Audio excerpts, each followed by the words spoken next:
Chapter 236, Internal Commission. As Klein's knowledge of mysticism and beyonders deepened, as well as his experiments with some of the powers of the space above the gray fog, he no longer felt anxious when facing justice, the hanged man, and the sun. He became less preoccupied with maintaining an enigmatic and unfathomable image, so as to prevent the tarot club members from keenly noticing his facade. He now knew that although the deities in this world were powerful and bizarre, they were by no means omniscient and omnipotent. This description was something that only the legendary creator of everything could do, one that only the City of Silver was still worshipping. The deities had their limitations, and the deities could also be put into tough situations. That was something Klein could now confirm. Be it the Book of Storms or the Revelation of Evernight, they more or less touched upon this. Therefore, at the recent tarot gathering, Klein was consciously building character traits, slowly shaping himself into a restricted powerhouse who, for some reason, couldn't move freely, but was almost a deity. This way, even if he occasionally showed that he didn't understand certain things, and occasionally asked for help, it wouldn't arouse the suspicion of the tarot club members. Of course, the premise of all this was that, through his previous attempts and through the power displayed by his adorer, Isaac, he had undoubtedly embedded the image of a deity-like existence into the minds of Justice, the Hanged Man, and the Sun. Phew, I hope that this building of character traits will succeed.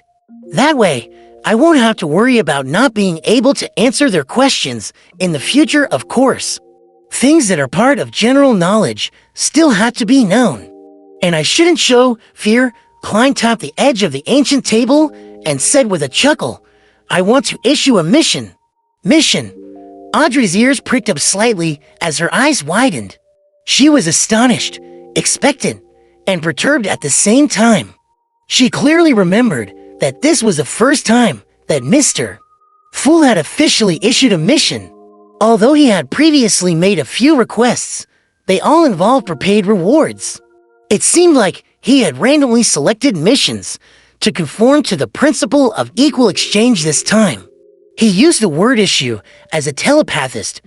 Audrey was already very good at reading the hidden meanings behind words. At the same time, she keenly realized that although the Hanged Man appeared to remain unperturbed, he was actually abnormally tense. As for the Sun, he seemed to be muddle-headed, treating this as a very normal thing. You can choose to accept it or not. With the help of his clown's powers, Klein's tone sounded much more relaxed. Another adorer of mine has arrived in Backland. He wants to finish a matter, but it's not convenient for him to show himself. Another adorer, the Hanged Man, nodded, seemingly in thought. He wasn't surprised at all. In his eyes, for a powerful godlike existence like Mr. Fool, possessing many adorers was a matter of fact. I wonder what the sequence number of Mr. Fool's adorer is. Well, I still owe his previous adorer a reward, even though Mr. Fool's reward was paid by Mr. Hanged Man, and he doesn't really care about money. I did pray for help at that time. Furthermore, Rear Admiral Hurricane was killed by that adorer. His adorer would still need some funds for their activities. Audrey thought with some guilt. Frankly speaking, 30,000 gold pounds and a large plantation was an enormous amount of wealth to her. But that alone didn't have any significant effect on her life. It's good having it, but it didn't matter if I didn't. Well, I might feel the pinch a little. Audrey nodded to herself earnestly. As a teenage girl who wasn't considered an adult yet, ignoring the large plantation, she actually didn't have absolute control over the remaining 30,000 pounds. She could only go with her father's arrangements, purchasing some stocks from Backland Munitions Corporation, and invest in a company that was attempting to spin off some of the technology in ironclad warships for commercial ships. The amount she ultimately received and could be used as an allowance was only 5,000 pounds. However, her fixed annuity had increased by at least 2,000 pounds from its original range of 15,000 to 25,000 pounds. Seeing that Justice and the others hadn't spoken, Klein issued the mission. The task he wants to be completed is the assassination of the Intis Republic ambassador to the Lone Kingdom, Bakerland Jean Maiden. Assassinate the Intis Republic's ambassador? Audrey lost her composure as she asked in surprise. This would cause conflict between the two countries and might even be an act of war. As a qualified aristocratic lady, her first thought was about international foreign affairs. As for why Mr. Fool didn't do so himself, she found the answer obvious. Which mighty figure would always be helping their subordinates? After the kingdom suffered defeat at the east coast of Balam, the king didn't personally set off. At most, the general would be replaced and new troops deployed. AFMM, rumor has it that His Majesty wanted to set off for the front line, but was stopped by the nobles and officials. Alger was only mildly surprised by the task. His focus was on another matter. Mr. Fool is indeed unable to strongly interfere with the real world. My guess is right. I wonder to what extent can he influence us? After establishing our connection, can he easily take one's life away? Alger, a little pleased with himself, began to let his thoughts wander. Derek blanked out, listening to the conversation. What's the Intis Republic? What's an ambassador? These words sound so strange in Jotun. Klein swept his gaze around and maintained his casual attitude. Which one of you is willing to accept this mission? What kind of reward do you want? I can't convince myself to kill an innocent man for no reason. And it could very well lead to a disaster caused by war. Audrey, who wanted to raise her hand, hesitated. Just then, the hanged man chuckled and said, I've heard that this Ambassador Bakerland is also the intelligence chief of the Intis Republic in the kingdom. He secretly supports bloodshed, planned a number of incidents that destroyed the relationship between the nobility and the rich, and spread rumors to incite the public into standing against the government. He seemed to notice the hesitation and justice, so he described the dark side of Bakerland in detail. Then, he added, I'm not sure if the ambassador is a Beyonder, but there are many clues that suggest he may very well be. He has quite a number of Beyonders round him, Beyonders that come under the Intis intelligence web. And this department is influenced by the original royal family in Intis, the Sauron family. They're in control of the early sequences of the Hunter pathway. Moreover, the possibility of a war between the two countries depends only on whether or not the upper echelons of both sides want to fight. It has nothing to do with the life or death of a diplomat. After the assassination of Emperor Roselle, Intis suffered several great shocks, but ultimately managed to maintain a stable republican system.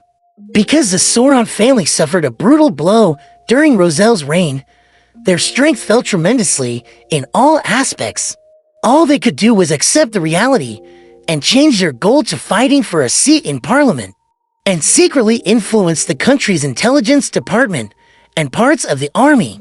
After listening to the information provided by the hanged man, the hesitation in Audrey's heart disappeared. She gracefully nodded and said, For the past few years, the Faesak Empire has expanded rapidly, having defeated the kingdom and the Intis Republic on the Balam East Coast and the Highlands. As long as we push the blame to them, the higher-ups and the citizens of the Intis Empire, it will be something acceptable and believable. Audrey didn't know much about politics, but with her father being a member of parliament in the House of Lords, she still knew certain things. Be it the shirking of responsibility or shifting the focus onto the kingdom's internal problems. The unpopular northern barbarians were the popular and easiest targets for the nobles and ministers. Whether they did it or not didn't matter. Of course, more than 100 years ago, this role was played by Intis and Roselle. After pondering for a few seconds, Audrey looked at the seat of honor, feeling a little perturbed and a little guilty. Mr. Fool, I can attempt to complete this mission, but I cannot guarantee its success. On the one hand, she was going to find her father and confirm that Ambassador Bakerland was really the head of the Intis Intelligence Service. On the other hand, she wasn't going to do it herself either. As a spectator or a telepathist, neither one of them was good at combat, and all she could do was gather as much information about Ambassador Bakerland from high society as she could and delegate the mission. Well, I could get Jean and Furs to ask Mr. To do it or find the hosts of the other Beyonder circles. I cannot be exposed. Things have to be kept secret, and there might be Intis intelligence agents lurking in those circles. I don't know how much money it'll have to pay, but 5,000 pounds might not be enough. Audrey was already beginning to think of the subsequent plans. Klein didn't pin his hopes on Sequence 8 Miss Justicia to succeed. He nodded and said, "What compensation would you like?"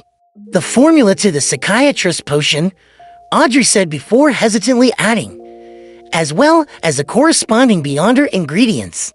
"Oh, we can wait until the mission is completed before discussing further. If it doesn't succeed, it'll bear the expenses.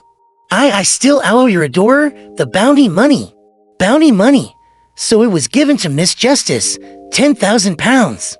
That's 5,000 if we split it equally, shrouded in the gray fog."